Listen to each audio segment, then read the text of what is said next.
Le Seigneur possède la gloire de la prospérité. Tu vas avancer. Tu travailles. Tu n'augmentes jamais de grade. Le Seigneur dit tu vas prospérer. Alléluia. Tu vas aller de grade en grade. Peut-être même dans le service où tu es, le Seigneur va t'enlever là pour t'amener dans une autre prison pour te faire grand, pour te faire renommer. Il va prendre le vol bientôt. Amen. Il va prendre le vol bientôt. Ma soeur, toi qui fais tes démarches dans le secret, dis personne ne sait là, mais tu souffres aussi, c'est difficile. Parce qu'aujourd'hui, pour aller chez les blancs, là, c'est devenu compliqué. C'est pour cela que d'autres prennent la voie bizarre pour aller mourir dans la mer. Mais le Seigneur dit, pour toi là, tu ne vas pas mourir dans la mer, tu ne vas pas mourir en chemin. C'est la voie normale, mais il va t'accorder. Tu es déjà parti. Ils ont fermé la porte de l'avion. Vous, l'avion s'est envolé.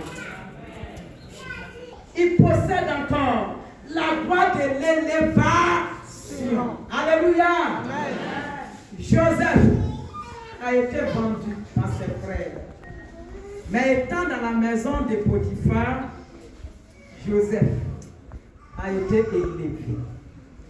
Et tous ceux qui l'ont vendu venaient maintenant à ses pieds pour lui demander de la nourriture.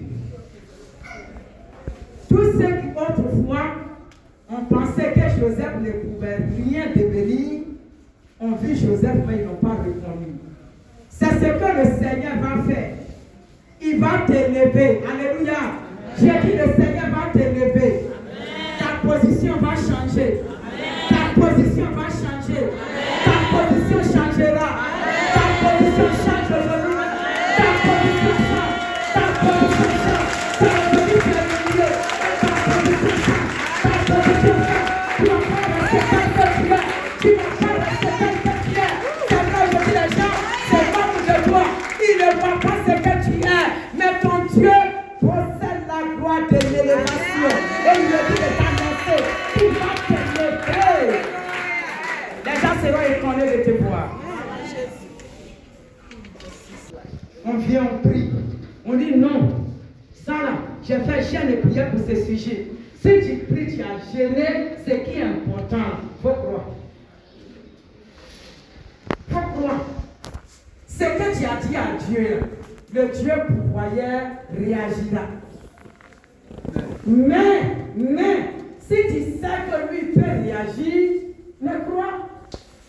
La foi, on croit à ce qu'on ne voit pas, mais on espère, on demande. Si tu crois, tu verras la gloire de Dieu. Amen. Parce que le Seigneur possède la gloire. La gloire, c'est un éclat. Ou avec quelqu'un qui possède l'éclat, partout où il part, tout le monde a envie de les regarder. Les gens ont envie de les recevoir. Les gens ont envie de l'accueillir. Le Seigneur possède la gloire de l'amour. Oui. Il y en a qui ne sont pas aimés dans leur famille. Tu es détesté. Peut-être au niveau de ton travail. Mais je vais te dire, si ton Dieu possède la gloire de l'amour, dis que tu es aimé où tu es. Tu regrettes toi. Tu seras aimé. Parce que l'amour là, le Seigneur possède ça. Regardez, Dieu le Père, Dieu le Fils, Dieu le Saint-Esprit sont en réalité, en théologie, on dit les chiffres 3 ici, là, c'est 1. Mais c'est l'amour qui caractérise là, qui les font 1. Celui qui possède l'amour là, ne peut pas te donner l'amour. Ne peut pas communiquer ton amour aux gens qui te détestent là. Oui. Tu seras aimé. Celui qui veut, il ne veut pas. Il va t'aimer obligatoire.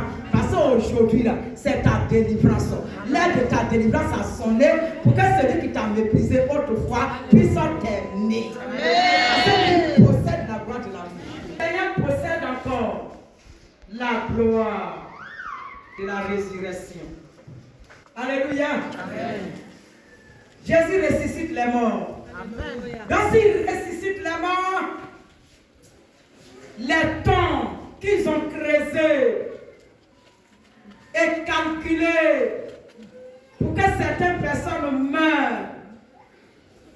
dit ces tombes-là, le Seigneur va fermer. Si même dans le monde spirituel on t'a enterré et ils attendent le jour pour proclamer ta mort, ton Dieu est la résurrection. S'il est la résurrection, tu ne mourras pas le jour-là, mais ton âme est ressuscitée, ton corps est ressuscité, ta vie est sécurisée dans le sang de Jésus. Amen. Il a ressuscité Lazare. Il possède la gloire de la résurrection.